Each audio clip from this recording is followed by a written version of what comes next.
Good evening. This is the third in our series on liberalism and conservatism today, and the second of our speakers on liberalism. And we have a distinguished speaker indeed, Professor Louis Hartz, Professor of Government at Harvard, where he's taught for a number of years. He's the recipient in 1956 of the Woodrow Wilson Prize of the American Political Science Association. He's been the Commonwealth Lecturer at the University of London in 1962 and has a number of other scholarly distinctions of this kind. His publications include a book in 1948 on economic policy and democratic thought, and then in 1955 appeared The Liberal Tradition in America, which is very pertinent indeed to our present inquiry, and which I heartily recommend to you as an appropriate accompaniment to this program. This, as I've reminded you, is the second of our lectures on liberalism in this series. You'll recall Professor Stuart Hughes, also of Harvard, who gave us essentially a liberal program for contemporary America. And you'll recall that his version of liberalism was essentially a social democratic version, sort of a modified socialist view of the American liberal doctrine. Tonight we'll have rather a different approach from Professor Hartz. He will be setting the concept of liberalism and the role of the liberal idea in the context of American history. And he will emphasize not so much the socialist aspect as the progressive tradition in American liberal thought. And he'll assess that progressive tradition and then relate it to the general context of American politics in our time. So this is the subject then of our speaker, talking on the meaning of liberalism in America today. It's my very great pleasure to introduce to you Professor Louis Hartz.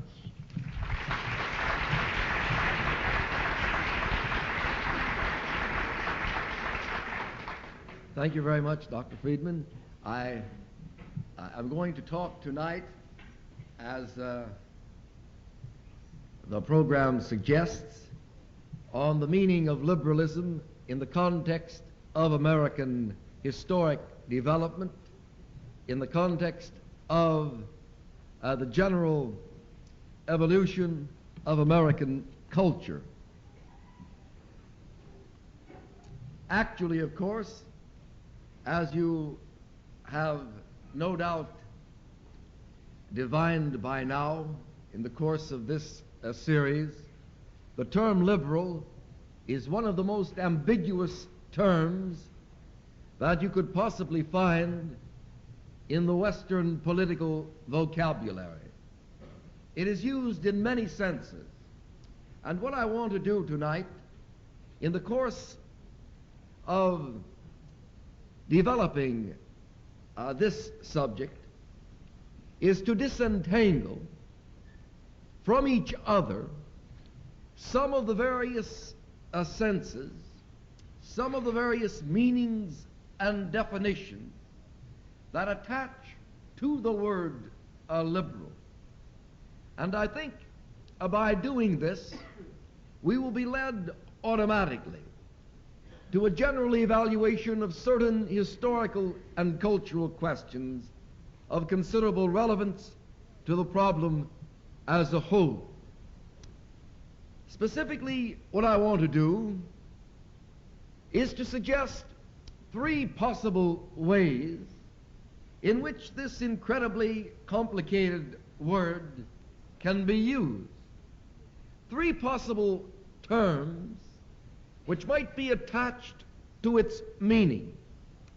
And I think each one of them will lead us to a different facet of the American experience, and the interrelationship among them all will raise certain questions of considerable significance for the assessment of the liberal problem, however it may be defined in American politics and American society. The first of these meanings, the first of these definitions, it would appeal to the technical historian of Western culture as a whole.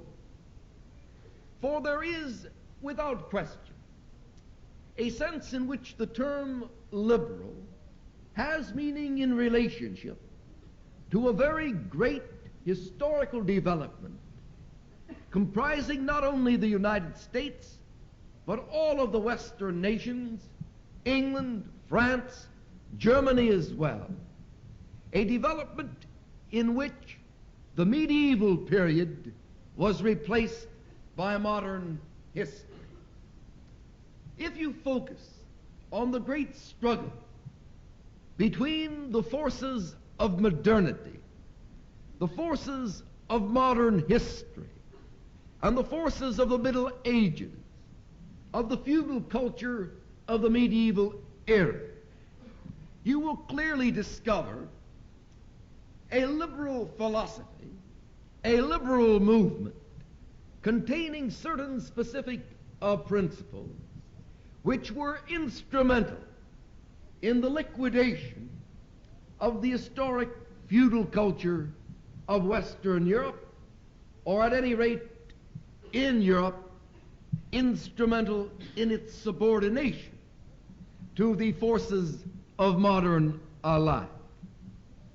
There were certain large ideas that emerged throughout the European national spectrum with greater intensity in one nation or another, but universally throughout Europe, which assailed the old feudal culture.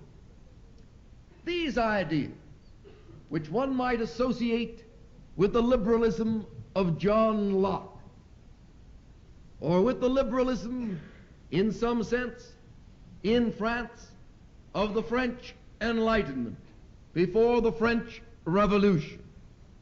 These ideas can really be quite easily described, even if they cannot, so to speak, be enumerated or summarized with absolute precision.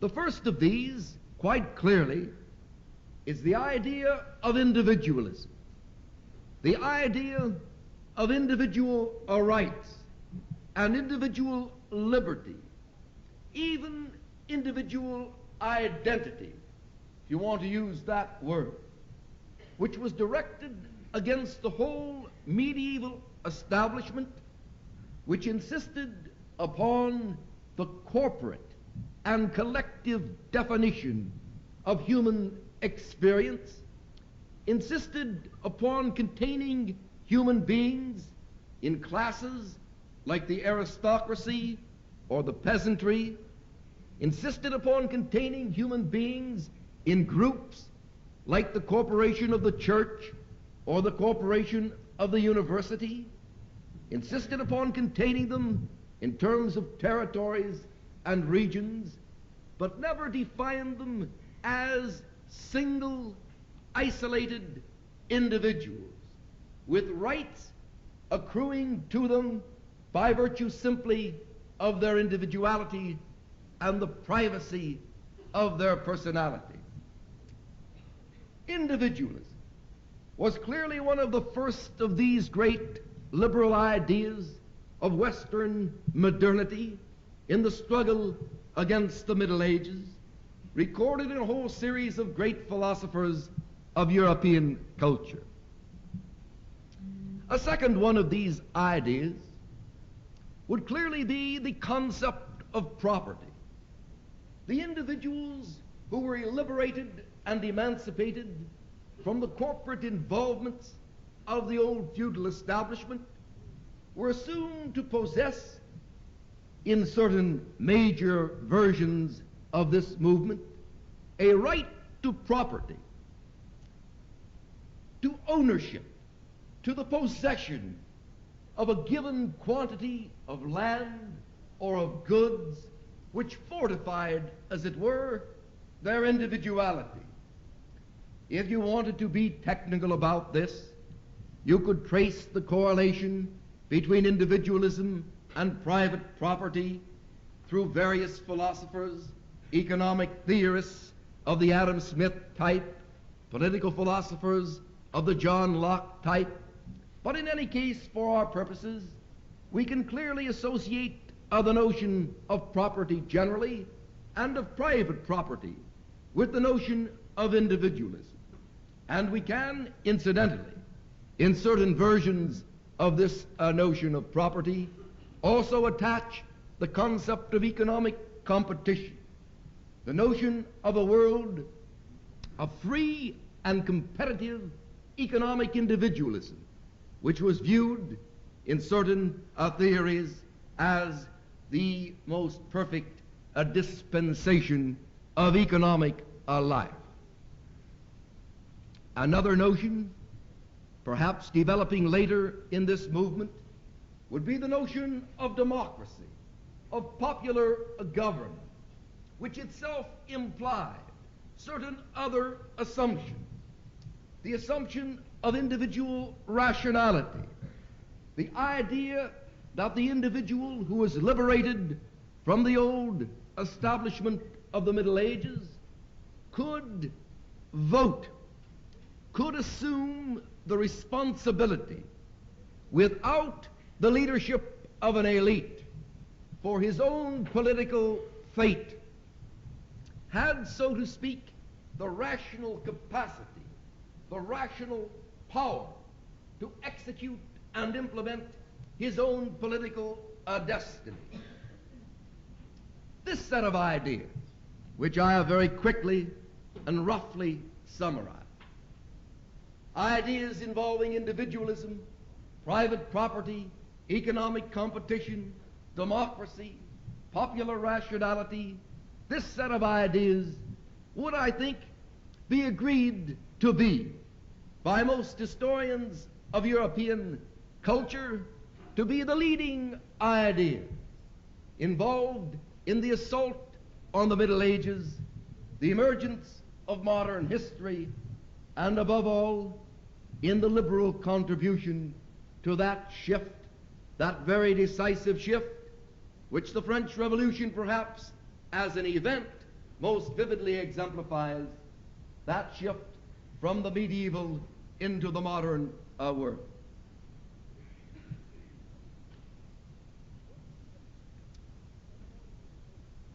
Now, if you ask what the relationship of American culture and American history is to this first historic sense in which I am using the term a liberal,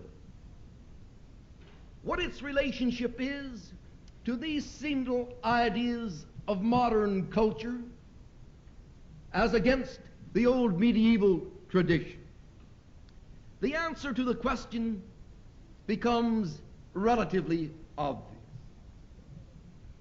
These liberal ideas have dominated historically the whole of American culture. They are the unanimous convictions. They represent the unanimous faith of American history. The reason they are articles of collective faith, dominating the whole of the national culture in the United States is equally obvious in light of the few propositions I have already advanced. America was fashioned out of a great migration from Europe. And the meaning of that migration was precisely the fact, certainly in the largest sense the fact, that the medieval world, the feudal establishment against which liberalism evolved, which these ideas were directed against, was left behind in Europe. For this reason, there were no enemies to these basic ideas in the United States. The genesis of American history in the great migration from Europe has as one of its central meanings precisely the escape from the historic enemies of liberalism, the historic enemies of these ideas, and the erection in this new world as universal, commonly held propositions, these ideas of individualism and property and democracy ultimately, which I have described in this first context. These ideas are the original ideas of the national culture. They are its root. Out of the context of migration and the significance of American history in the large context of modern development is precisely that they are here original, because the feudal establishment, the kings, the nobles, and the priests of Europe were left behind by the migrants of the 17th century, so that these ideas could become exclusive, totally accepted in the new culture. Puritanism, the Puritanism of the 17th century, was, of course, a theological manifestation of these large concepts of individualism, property, and ultimately self-government. But this theological cast, this theological exterior, which these central ideas wore at the outset, was not the significant point. By the time of the American Revolution, that theology had been pretty well worn down. These ideas became perfectly secular, perfectly detached from any view of a religion or theology. So that in the Declaration of Independence, written by Jefferson, all of these ideas were described in perfectly secular terms as articles of faith to which a whole nation subscribed, as articles of faith unchallenged by any present feudal or medieval force. The Declaration of Independence is a pure embodiment as a national document of this national faith, which was constituted out of the liberal movement of Western Europe in its struggle against the medieval world.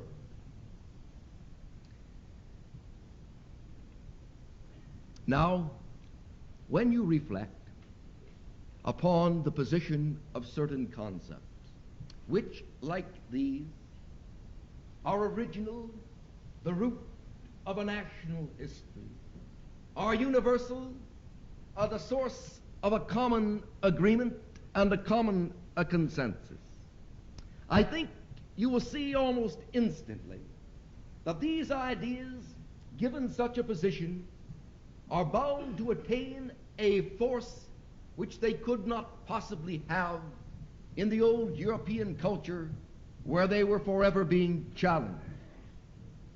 These ideas become not philosophic concepts, articles of theoretical faith, so to speak.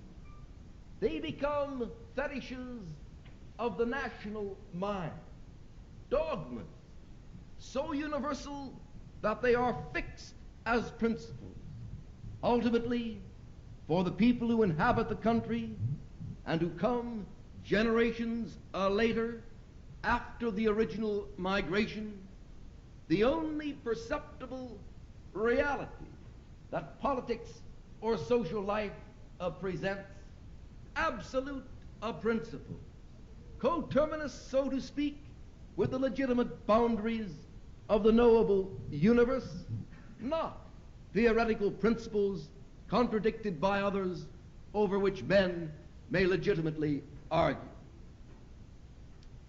This transformation, due to the factors I have described, of the ideas of historic modern liberalism into fixations of the national culture, is vividly revealed in the fact that no group or no political force in American history in the development of this society has successfully challenged those ideas.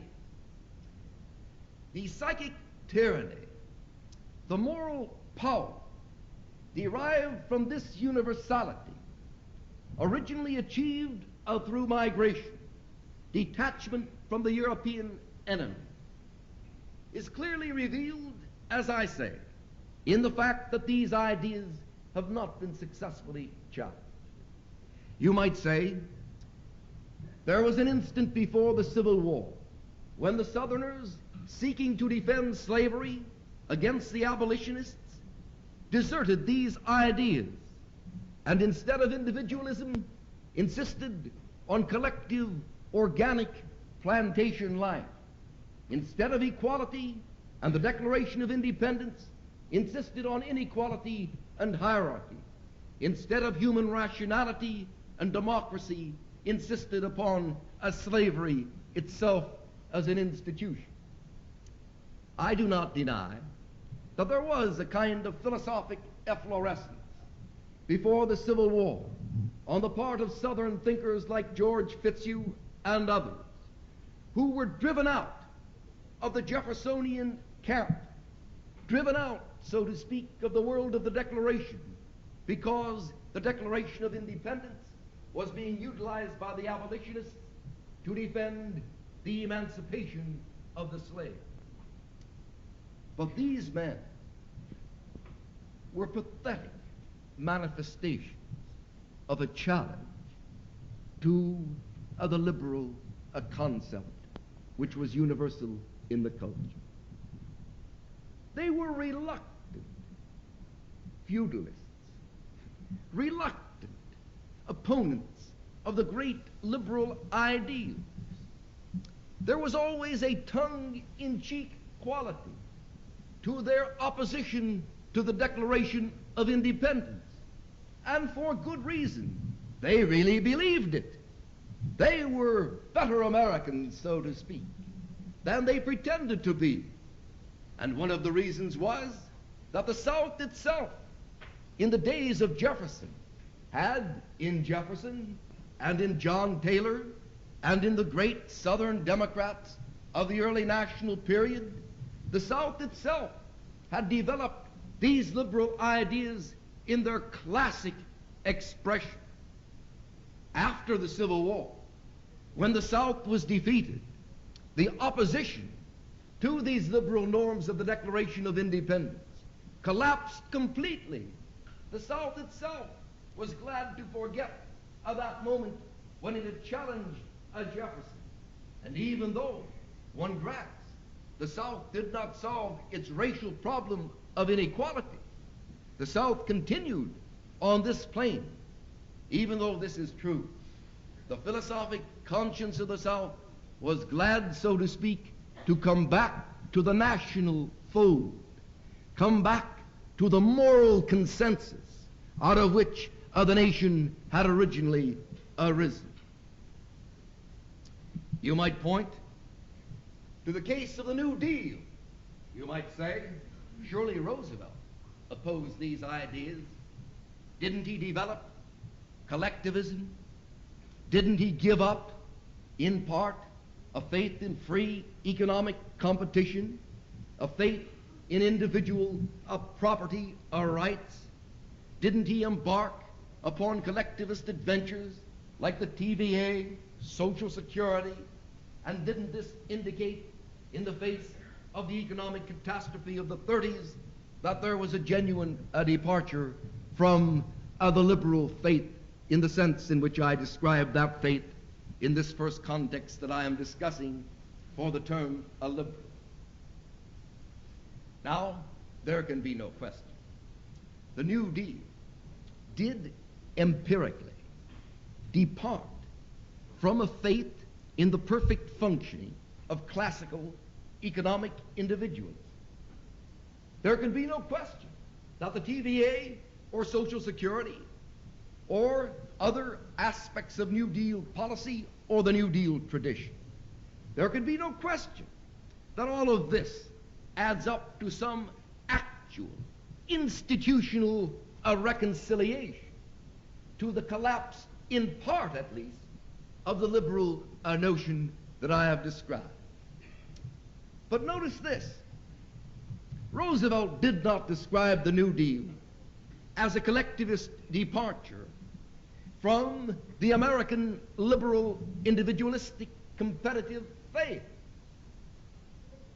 He did not describe it as, for example, socialism describes its action in Europe, as a departure from the economic individualism of classical liberalism.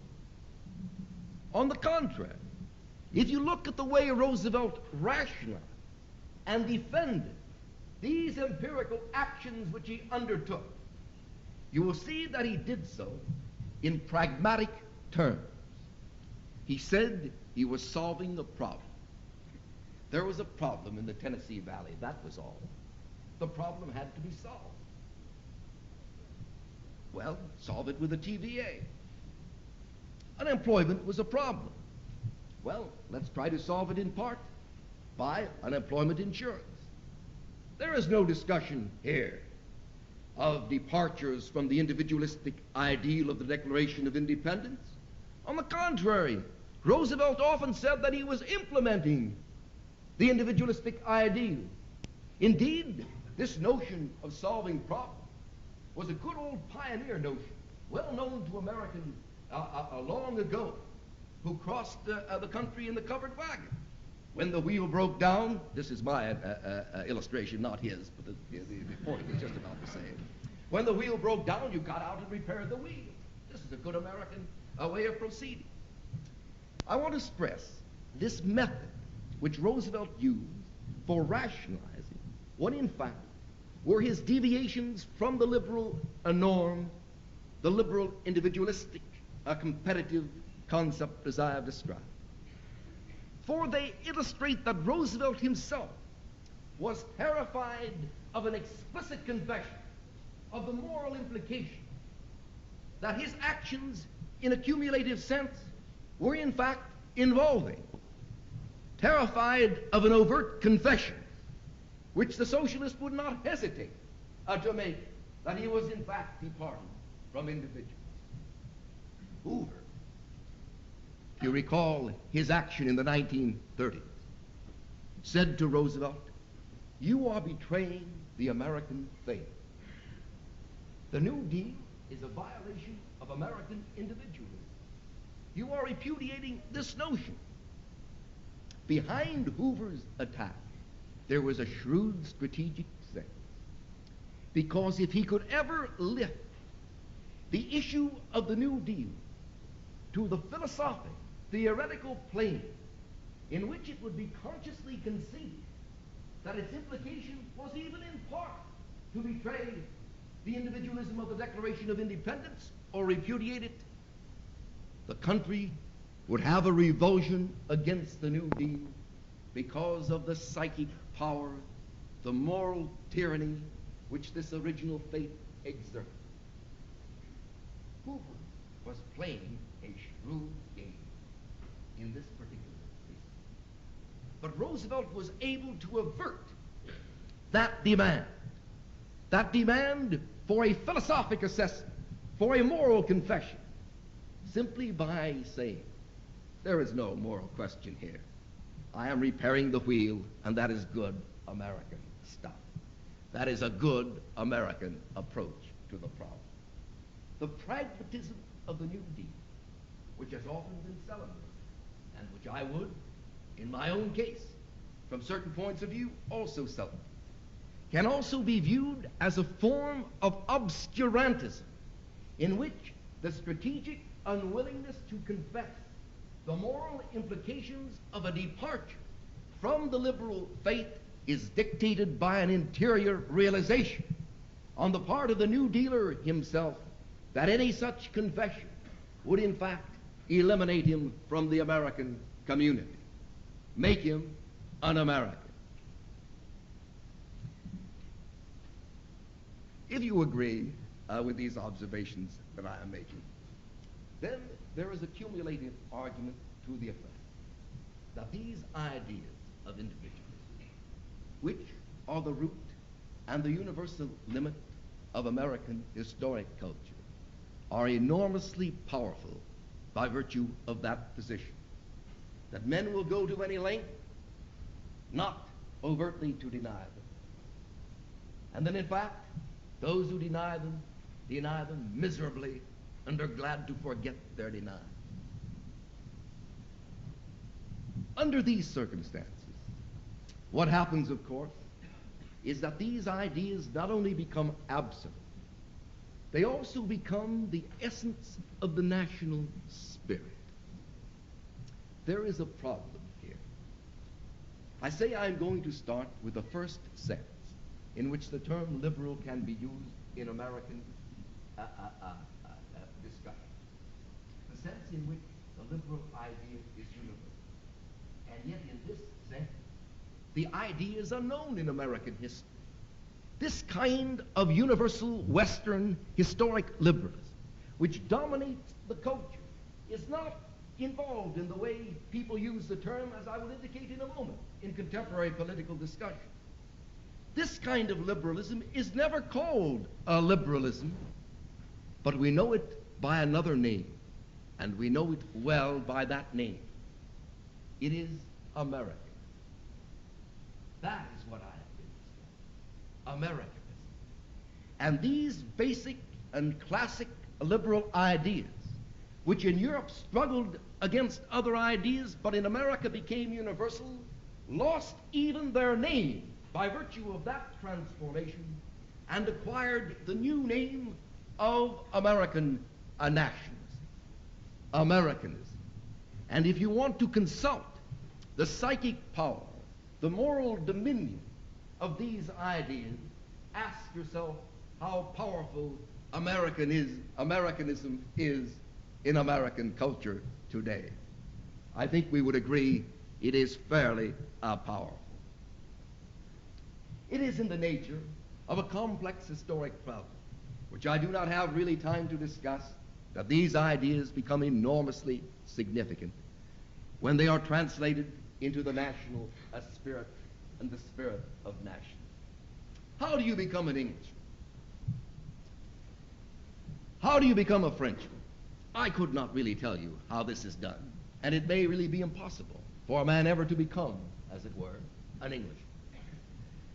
There may be a mystery here which is unfathomable. If you went to England and wanted to become an Englishman, it might be completely impossible. But I can tell you how you become an American. The truth is, it is really quite easy. You subscribe to the ideas I have mentioned. If you subscribe to the ideas I have mentioned, if you subscribe to them diligently, you are a good American. Americanism is a doctrinal matter. The national emotion is exhausted by a doctrinal substance. A man is identified as a citizen of this country by virtue of a doctrinal allegiance. And that doctrine, in every one of these cases, is the doctrine of historic Western liberalism, made so universal here that even the term is irrelevant to American history because of the triumphant nature of these basic ideas of individualism, property, competition, democracy, and equality, which no man, I dare confess, he opposes, which no man successfully has opposed in American history.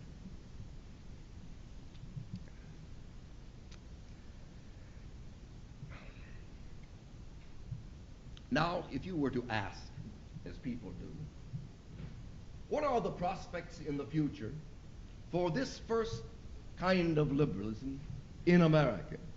The answer would, I think, be fairly obvious. The prospects are excellent.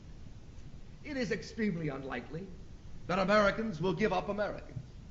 This kind of liberalism has a good and assured future in American culture.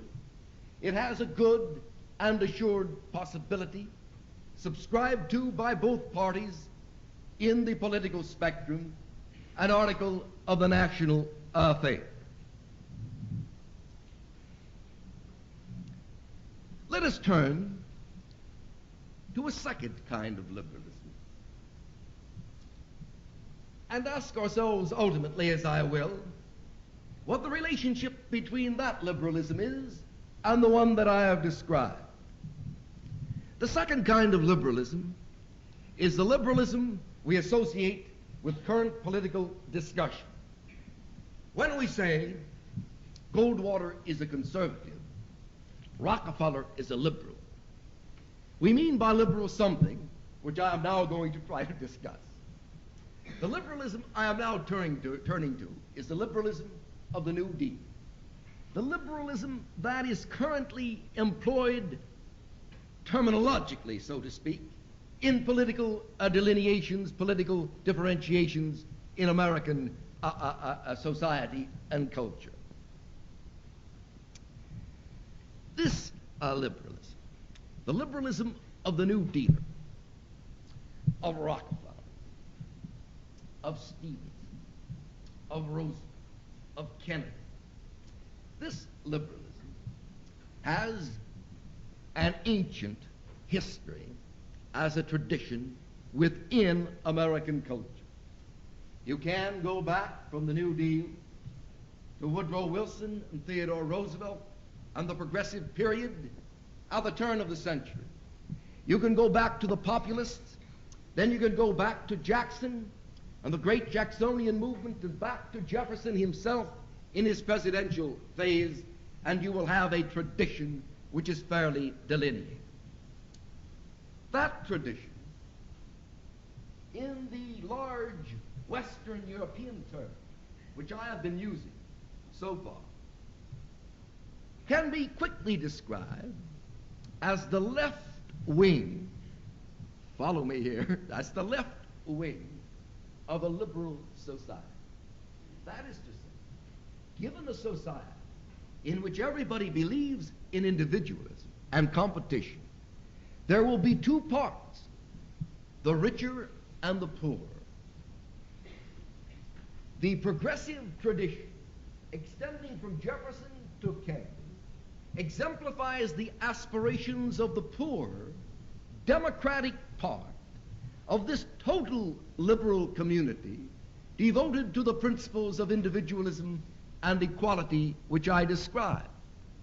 And you can find that part in Europe. If this were a technical course in history or political science or theory, I could show you the people in England or France or even Germany who are interchangeable with Jackson, interchangeable with Franklin Roosevelt.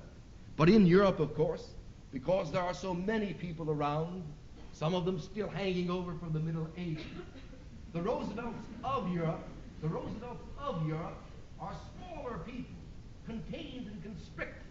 But in the United States, where the liberal tradition blossoms without challenge, and liberal ideas are converted into absolutes and indeed into a whole gigantic national, something miraculous in philosophic terms, obviously this left wing of the liberal community burgeons and blossoms and becomes large and becomes the great tradition of Jefferson and Franklin Roosevelt. If you look into the nature of this leftist tradition in the American bourgeois liberal world, you will see that fundamentally it is animated, above all in modern history, by economic ambitions of a certain kind. It represents the aspirations of the small individualist, the man with only a little bit of property, so to speak. The aspirations of the small individualist against the large individualist, the man with a large amount of property. And the history of this movement, its vicissitudes, its oscillation, is explicable in terms of these economic aspirations. In the time of Jackson, the great attack was on monopoly. In the time of Woodrow Wilson, and Theodore Roosevelt, in another sense, monopoly was a symbol. What does this mean? It means simply this. The big individualists with the big amounts of property should not monopolize the stage, choke off the little individualist with a little property, who, of course, wants himself to become a big individualist with a big amount of property.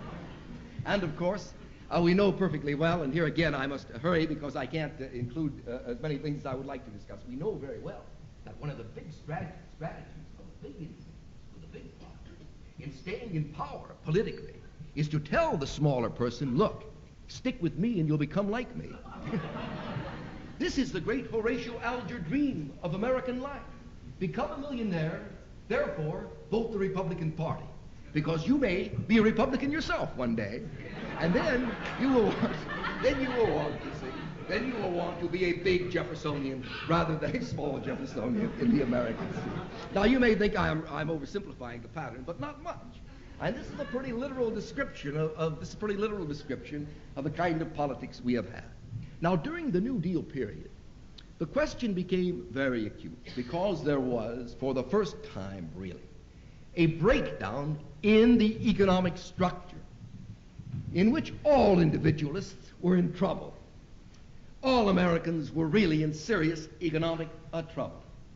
And since the New Deal, and since the early period of the 30s, there can be no question that the identity of this progressive tradition, this leftist phase of the liberal world in this country, the identity of it has been in some major sense defined by the attack on economic problems, poverty, unemployment, economic catastrophe of the Depression type, which gave to Roosevelt his chief progressive significance. Now, I have tried to describe this second kind of liberalism, the liberalism that is very familiar, as we use the term, within the context of this larger and implicit national liberal group. And it is worth asking concerning this second kind of liberalism, which is more recognizable to us. What is its future? What is its possibility for the future in American politics? Now, it is not my purpose here to forecast whether Rockefeller or Goldwater will win the primary in New Hampshire, or who is going to win the next election. However, I think certain very general things can be said concerning this tradition and its future possibility. Since the classical period of Roosevelt, the fact of sheer economic catastrophe has declined in importance in American life. Because of this,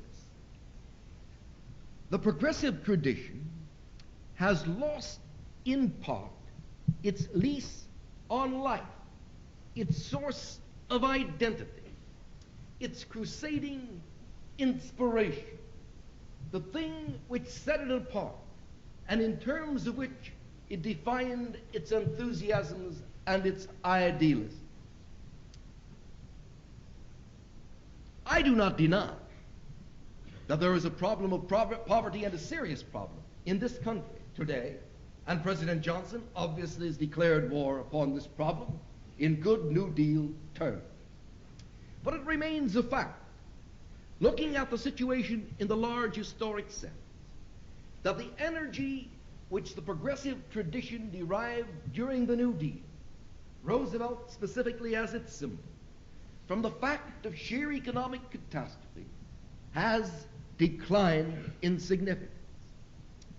So that the future does not suggest, above all the long-range future does not suggest, that this historic vehicle for the mustering of support, power, enthusiasm, and even identity will be as strong as it was during the New Deal years. Not only this, there is another question involved.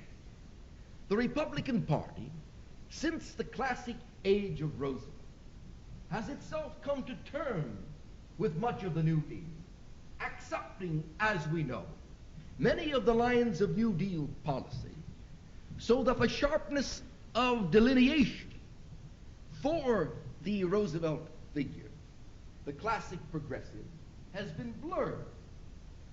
When the Republican Party accepts a portion of the New Deal, a new consensus arises, which again, from another angle, tends to rob the New Deal progressive, or the New Deal liberal, to use this term now in this sense, tends to rob him of his claim to a specific mission, a specific purpose, which might give him political power.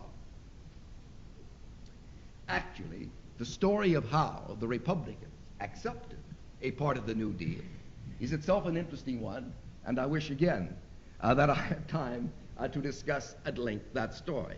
I cannot, however, resist, even though I do not have time, making a few comments about it in terms of what I said before. What happens, as we know, is that Hoover is replaced by Dewey and subsequently Eisenhower in the Republican Party, assuming that Eisenhower can be viewed as an extension of the acceptance of the New Deal consensus in republicanism, and I think in part he can be, that is to say, liberal republicanism. But what is interesting here is this. It was precisely the obscurantism of Roosevelt, and I am now using the term obscurantism rather than pragmatism, which will outrage some of my friends, I know, because pragmatism is a beautiful word and obscurantism a horrible word. Actually, obscurantism really describes what I am talking about, to wit, that Roosevelt would not admit that he was philosophically departing from liberalism when in fact he was, and that this was a strategic method for keeping the New Deal in power in an Americanistic land. The fact that Roosevelt was so successful in this made it possible for Dewey to replace Hoover and for the reconciliation of republicanism to proceed along these lines. Roosevelt said, I am solving a problem. I am working out a situation in the Tennessee Valley. I am repairing a wagon wheel of the frontier type, the covered wagon type. Perfectly good American thing. Now, if Hoover had been successful in forcing Roosevelt to say, I am departing from the Declaration of Independence, which would have been, of course, a disaster. If he had been successful in forcing Roosevelt to say that, which he was trying to do, then how could Dewey ever have accepted the New Deal? Dewey would have to say, too, that he was departing from the individualism and competition and so on, which, if it were hard for Roosevelt to do, would certainly be even harder for him. Would it not? On the other hand, notice this, because Roosevelt had been successful in de-ideologizing, if I can get this term de-ideologizing, demoralizing, de-philosophizing the New Deal. Dewey could simply accept it too. He, a Republican, can repair a wagon wheel as well as a Democrat. A Republican can solve a problem as well as a Democrat, you see. So that the irrationalist outlook on this action made it possible for the Republicans to accept the same principle. Actually, had Roosevelt pursued, as I say, the Hoover line, all of this would have been impossible. Roosevelt was a great ally, therefore, of republicanism, and kept republicanism alive. Because by virtue of that mechanism, he was able to make it possible for the Republican Party to accept certain things which the whole country obviously needed, you see, and obviously was bound to get out of sheer necessity. Well, that is an aside. Do not be too confused by that. It just happens to be an interesting thing to notice. But it indicates again how powerful this idea, or this set of basic liberal ideas, is in the first sense, because the Republicans themselves must engage in the same obscurantist tactics as the Democrats. Thus, the whole nation doing something with one hand which contradicts the flag which it is waving in another, and being quite satisfied with that. You may say this is an intolerable situation. Everybody conspiring to hide from everybody else what everybody is doing in a country of this sort. However, the human mind lives by a more complex mechanism than we sometimes realize.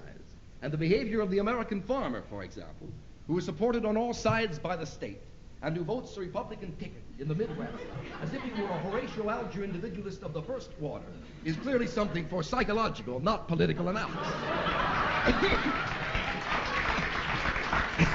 Well, I'm obviously getting close here to the party struggle, and no doubt my own political commitments on this count are becoming visible. Basically, what I am trying to do is to give a tempered historic evaluation of a very complicated problem. Now, I don't deny that classical New Dealism, deriving from the Roosevelt context, is still very much alive. And when we call Hubert Humphrey or Rockefeller more liberal than Goldwater, we are talking in New Deal terms, and we are still talking meaningful terms. But I think over the long run it is really true that if the New Deal tradition of liberalism, the progressive tradition of liberalism, is to continue as a major force, it has got to find a new set of inspiration, a new set of energies to replace those which at least partially it has lost. And in part, I think the tradition of progressivism, evolving through the Kennedy years, for example, is doing and seeking in some implicit and unconscious way, perhaps more than overtly, to accomplish this result. Foreign policy, not merely economic aid, but the whole inspiration which went into the Peace Corps, for example, is a way of redefining in terms of new relevance the New Deal or the historic progressive aspiration. There are other ways of doing this, which bring me to my third and last category for the definition of liberalism. I want to talk, thirdly, about a type of liberalism with which, during the decade of the 1950s, which has just passed, we were, in an intellectual sense, quite familiar with. I mean the liberalism of nonconformity, not the liberalism of classical American individualism. That is really a conformist, compulsory, national faith. I am talking about an individualism which challenges the right even of that individualist faith to dominate personal life. You may think I'm speaking paradoxically. What kind of individualism could challenge individualism? But really, this is not a paradox in any save a superficial sense. It is quite clear that the historic ideas of liberalism, in the first sense in which I use the term, accepted both by Republicans and Democrats, provide a conformist framework into which every good American must fit. His Americanism is at stake if he doesn't fit that framework.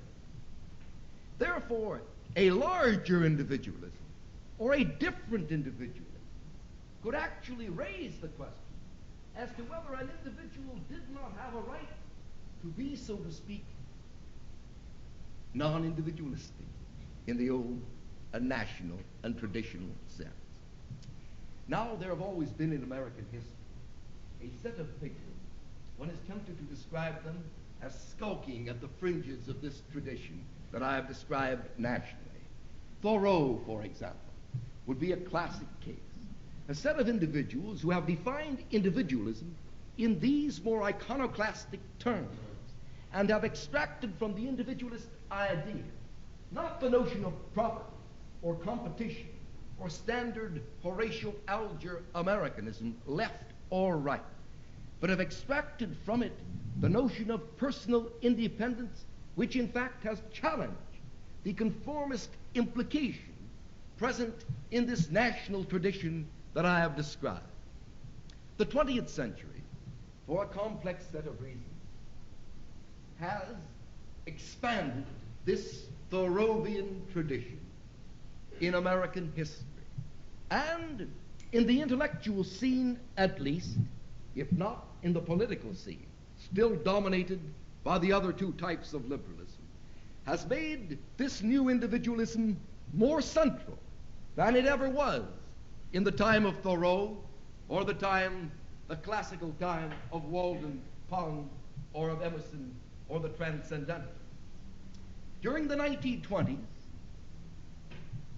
Mencken, Lewis, Van Wyck Brooks, the great writers of that epoch, all subscribed to this kind of individualism. During the 1950s, this tradition, as I have already hinted, was vastly carried forward by a whole series of writers. William White, in his attack on the organization man, David Reisman, in his book On the Lonely Crowd, in which he developed the notion of personal autonomy, personal independence, Erich Fromm, a whole series of other writers. By now, in intellectual life, we have become so familiar with this expanded Thoreauvian theme, which challenges the conformity implicit in the national tradition, that it is becoming familiar to us as a really significant strand in the intellectual life of the culture. You can ask why this was expanded in our time. Now, there are many reasons for this. It is quite obvious that organizational change, bureaucratic change, has produced pressures on the individual, Madison Avenue pressures, so to speak, on the individual, which were unknown before, so that a larger content is imparted to individualism in the search for a way of liberation from these pressures. But the international scene, quite apart from domestic change, has been basic in this development. Basic in this sense, that the American liberal faith, in the sense that I first described, the national consensus on the basic idea, the nationalistic consensus of Americanism, has been challenged in our time by alien forces from the outside for the first time significantly. The Bolshevik Revolution, with its spread throughout the world, has produced a reaction on the part of this national individualistic faith, on the part of this Americanism, which at certain vivid and obvious moments in the history of the 20th century has constricted the intellectual atmosphere of the country. It is not accidental that the whole attack on conformity during the 50s, the whole expanded Thoreauvianism, if I can repeat that concept, of the 50s, began to emerge with the collapse of McCarthy and the beginning sense of a liberation from the constricted intellectual atmosphere, the constricted Americanism, if you like, of the age over which he presided.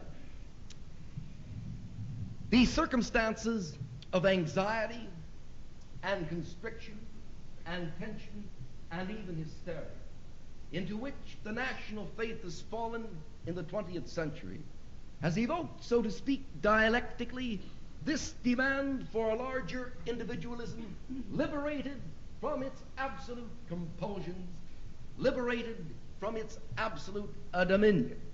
The philosophy of nonconformity arises for this reason in response, mainly in my judgment, to the international situation and its domestic ideological repercussion.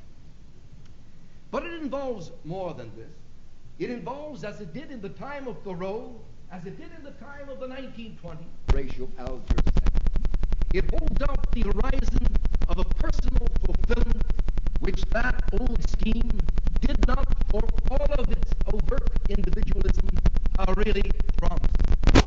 And there is a moral dimension, an imaginative dimension about this individualism, which, in purely social terms, if you want to view it in those terms, in terms even of the purely personal life, has never really intruded into American thought until, I believe, the 20th century on so large a scale.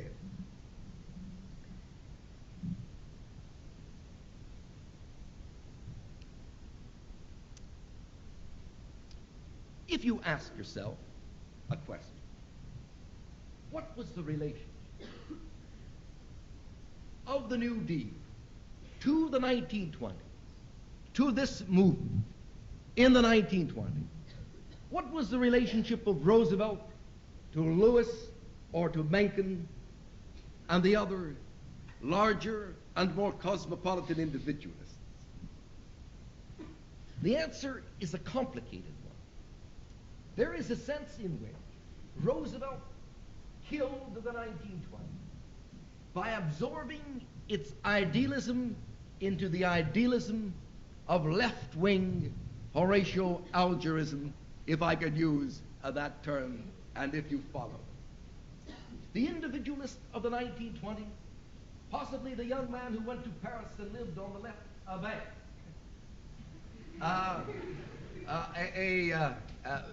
again, possibly not the best illustration of my point, but nonetheless the most vivid illustration, cosmopolitan illustration, returned during the New Deal period to Washington and became an idealist in the Roosevelt camp. No one can criticize him for this, but there can be no question that in the process he surrendered this larger vision he had, this larger cultural liberation which he sought. He surrendered this to the more standardized and historic progressive individualism, which was itself a standard part of the whole of the national tradition.